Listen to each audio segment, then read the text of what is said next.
Hello everyone, कैसे हैं आप सब। स्वागत है आपका एक नई वीडियो के साथ। आज की हमारी वीडियो के अंदर हम स्टार्ट करेंगे एक नई यूनिट ट्रेड एंड इन्वेस्टमेंट की।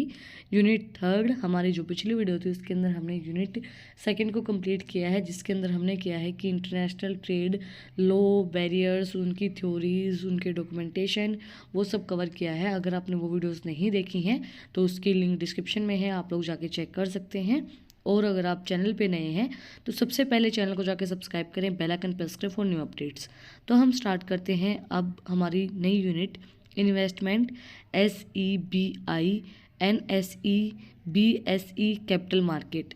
Investment meaning nature and process of investment, measurement of investment, risk and return, security exchange board of India, NSE and BSE overview, introduction to capital market. ये हमारे topics हैं जिनको धीरे धीरे अपनी videos के अंदर हम कवर करेंगे। तो आज हम करेंगे meaning and nature of investment. First है हमारा इन्वेस्टमेंट होता क्या है। The word investment can be defined in many ways according to different theories and principles. It is a term that can be used in numbers of contexts. However, the different meaning of investment are more likely than dissimilars. Generally, investment is the application of money for earning more money. Investment also means saving or savings made through delayed consumptions. According to economists, investment is the utilization of resource in order to increase income and production output in the future.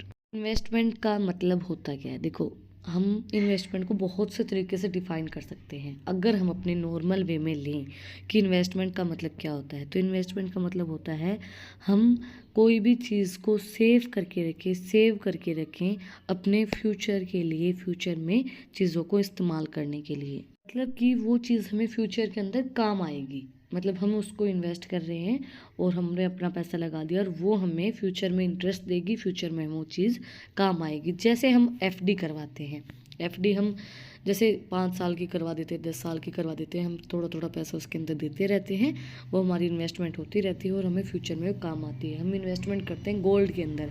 कई अपनी अपनी investment करने के तरीके होते हैं। भाई कोई सोचता है कि मैं गोल्ड में इन्वेस्टमेंट करूँ तो अच्छा रहता है, कोई सोचता है भाई म्यूचुअल फंड्स वगैरह होते हैं उनमें इन्वेस्टमेंट करूँ तो अच्छा रहता है, कोई सोचता है प्रॉपर्टी खरीद लें उसमें इन्वेस्टमेंट करें तो वो अच्छा रहता है। वो हमारी अपनी अपनी सोच होती है कि हम किस चीज़ के अंदर उस चीज़ को इन्वेस्ट करें। बट इन्वेस्टमेंट हमारी फ्यूचर की नीड्स को फुलफिल करने के लिए हम करते हैं, जो हमें फ्यूचर में आउटपुट्स देती हैं। Nature and objective of investment management. Nature of investment, the feature of economist and financial investment can be summarised as return, risk, safety and liquidity. इसको हम 4 तरीके से डिफाइन करेंगे इन्वेस्टमेंट के नेचर को। हमारा कितना रिटर्न आएगा, कितना हमें रिस्क है, कितनी हमारे पास सेफ्टी है और कितनी जल्दी हम उसको लिक्विडेट कर सकते हैं, उसको कैश के अंदर कन्वर्ट कर सकते हैं। तो इनको हम डिटेल के अंदर स्टडी करते हैं। फर्स्ट हमारा return. All investment are characterised by the expectations of a return. In fact investments are made with the primary objective of driving a return. देखो, हम जो भी इन्वेस्टमेंट करते हैं, कुछ भी करते हैं, तो वो रिटर्न की वजह से ही करते हैं कि हमें इस चीज़ का रिटर्न क्या मिलेगा। और रिटर्न बहुत ज़्यादा इंपॉर्टेंट है कि हमारी एक्सपेक्टेशंस क्या है, हमने जो इन्वेस्टमेंट की उससे हमें कितना रिटर्न मिलेगा। द रिटर्न में be received in the form of yield plus capital appearance. जैसे देखो, हम FD करते हैं तो FD के अंदर हम पूछते हैं कि भाई इसके अंदर हमारा इंटरेस्ट कितना लगेगा, इंटरेस्ट करके हमें उसके बाद रिटर्न कितना मिलेगा। तो वो जो हम रिसीव करते हैं, कितनी कैपिटल हम उस इन्वेस्टमेंट के बाद उसको रिसीव करेंगे। The difference between the scale price and the purchase price is capital appearance. Capital appearance का मतलब क्या होता है, जो हमारे सेल प्राइस और जो परचेज प्राइस है उसके बीच में डिफरेंस होता है, उसको हम कैपिटल अपीयरेंस बोलते हैं। एंड द डिविडेंड और interest received from the investment is the yield. जो इंटरेस्ट और डिविडेंड हमें इन्वेस्टमेंट से हमारी मिलता है उसको हम यील्ड बोलते हैं। The return form of an investment depends upon the nature of investment, the maturity periods and A host of the other factors. जो हमारा रिटर्न फ्रॉम इन्वेस्टमेंट है वो डिपेंड होता है भाई हमारी कितना, कैसा नेचर है इन्वेस्टमेंट का, उसका मैच्योरिटी पीरियड कितना है। जैसे देखो, हम FD करवाते हैं तो हमारा मैच्योरिटी पीरियड एक हम फिक्स करके रखते हैं कि भाई 10 साल में, 5 साल में, 2 साल में, तो वो हमारा डिपेंड करता है, उसके अकॉर्डिंगली हमें रिटर्न मिलता है। Return equals to capital gain plus yield. Yield and bracket में है इंटरेस्ट, डिविडेंड एक्सेट्रा। रिटर्न का मतलब क्या होता है, जो हमारी कैपिटल गेन आया है, और यील्ड का मतलब क्या होता है, डिविडेंड और इंटरेस्ट जो हमने रिसीव हुआ है। दोनों को जब हम मिलाएंगे तो हमारा बन जाएगा रिटर्न, कि हमारा कितना रिटर्न आया है। नेक्स्ट है रिस्क।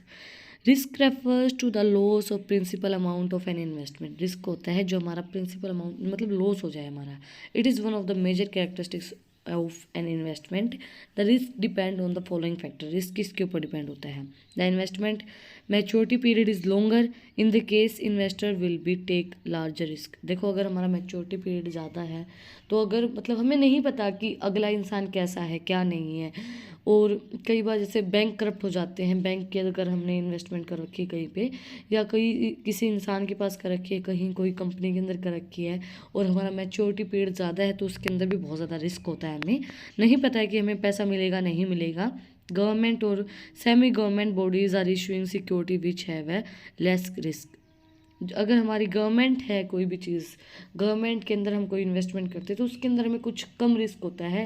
सेमी गवर्नमेंट चीज़ें हैं तो हमें ये होता है कि गवर्नमेंट की चीज़ें फ्रॉड नहीं होगा, हम गवर्नमेंट के ऊपर केस कर सकते हैं। गवर्नमेंट हमें उस चीज़ का जवाब देगी। अगर गवर्नमेंट कुछ भी करती है तो गवर्नमेंट को उस चीज़ का जवाब हमें देना पड़ता है।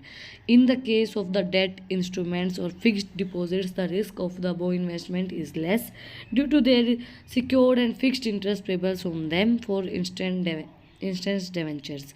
अगर हमारे डेट इंस्ट्रूमेंट्स जो हमारे फिक्स डिपॉजिट होते हैं उसके अंदर हमें रिस्क कम होता है, लेस रिस्क होता है, क्योंकि हमें फिक्स्ड रेट के ऊपर हमें इंटरेस्ट मिलता रहता है। In the case of ownership instruments like equity और preference shares the risk is more due to their unsecured nature and the volatility of their return on ownerships characteristics. और ये characteristics पता है क्या होता है? जैसे हम अब आप बोलोगे प्रेफरेंस शेयर तो हमारे सिक्योर्ड होते हैं। प्रेफरेंस शेयर बहुत से टाइप के होते हैं, कुछ सिक्योर्ड होते हैं कुछ अनसिक्योर्ड होते हैं, जिसके अंदर मतलब इंटरेस्ट फिक्स नहीं होता है। इक्विटी के अंदर तो इंटरेस्ट फिक्स होता है नहीं, तो उसके अंदर हमें रिस्क बहुत ज़्यादा होता है। The risk of a degree or vertibility of return is more in the case of ownership capital and compared to debt capitals। जो रिस्क ऑफ डिग्री हमारा वो ज़्यादा होता है जब अगर हमारी ओनरशिप कैपिटल हमने खुद कैपिटल लगा रखी है, या फिर जो हमारी कंपेयर करते हैं हमारी डेट कैपिटल के साथ। The tax provisions would influence the return of risk. जो टैक्स हमारे प्रोविजंस है वो भी इन्फ्लुएंस करते हैं हमारे रिस्क को, कि भाई कितना हमारा रिस्क है, कितना उसके ऊपर टैक्स लगता है। नेक्स्ट है हमारा safety. Safety refers to the protections of investors principals amount and expected rate of returns. Safety is also one of the essential and critical element of investment. Investor prefer safety about his capital. Capital is the certainty of returns without loss of money, or it will take time to returns it. If investors refers less risk security, he chose government bonds. In the case investor prefer high rate of returns, investor will choose private securities and safety of these securities is low। देखो safety बहुत ज़्यादा important होती है, एक critical element है investment का, कि आपकी जो चीज़ है आपने जो इन्वेस्टमेंट की है वो सेफ़ है या नहीं है। तो अगर आप गवर्नमेंट के अंदर अपनी सिक्योरिटीज़ करते हैं, गवर्नमेंट के अंदर इन्वेस्टमेंट करते हो, तो आपकी सेफ्टी ज़्यादा होती है। अगर आप बिना कोई गवर्नमेंट के कोई प्राइवेट इंस्टीट्यूट के अंदर कोई प्राइवेट हमारी कोई इन्वेस्टर्स हैं उसके पास अगर इन्वेस्टमेंट करते हैं तो उसके अंदर हमारी जो सिक्योरिटी है वो बहुत ज़्यादा लेस होती है, हमें सिक्योरिटी इतनी ज़्यादा नहीं मिलती है, बट गवर्नमेंट के अंदर हमें ज़्यादा मिलती है। लास्ट बट नॉट लीस्ट हमारा liquidity. Liquidity refers to an investment ready to convert into cash position. In other words it is ability immediately in cash forms. Liquidity means that investment is easily realizable and sellables or marketables. When the liquidity is high, then the return may be low. For example, UTI units, an investor generally prefer liquidity for his investment. Safety of funds through a minimize risk and maximize of returns from any investment। देखो इसके अंदर क्या बोला गया, liquidity का मतलब क्या होता है कि आप की जो एसेट्स हैं वो कितनी जल्दी कैश के अंदर कन्वर्ट हो सकती हैं, कैश पोजीशन के अंदर आ सकती हैं, लिक्विडेट हो सकती हैं। और इसके अंदर क्या होता है, लिक्विडिटी बहुत ज़्यादा एक इजी है इन्वेस्टमेंट के अंदर। मतलब इसके अंदर क्या होता है कि ईजिली आप कितनी जल्दी उनको लिक्विडेट कर सकते हो एसेट्स को। अगर आपकी लिक्विडिटी हाई है तो आपका क्या होगा, जो रिटर्न है मे बी लो होगा, क्योंकि जल्दी लिक्विडेट होंगे तो रिटर्न आपका पता नहीं कितना मिलेगा कितना नहीं मिलेगा, तो उसके अंदर आपकी सिक्योरिटी ज़्यादा नहीं होती, सेफ्टी ज़्यादा नहीं होती है। इसके अंदर एग्जांपल दिया गया है यूटीआई यूनिट्स का। जो इन्वेस्टर्स हैं वो जनरली प्रीफर करते हैं लिक्विडिटी इन्वेस्टमेंट्स को, सेफ्टी ऑफ फंड्स को, जो इसके अंदर मिनिमाइज होता है रिस्क, के अंदर जो है रिस्क बहुत कम होता है और मैक्सिमाइज कर सकते हैं अपने रिटर्न्स को।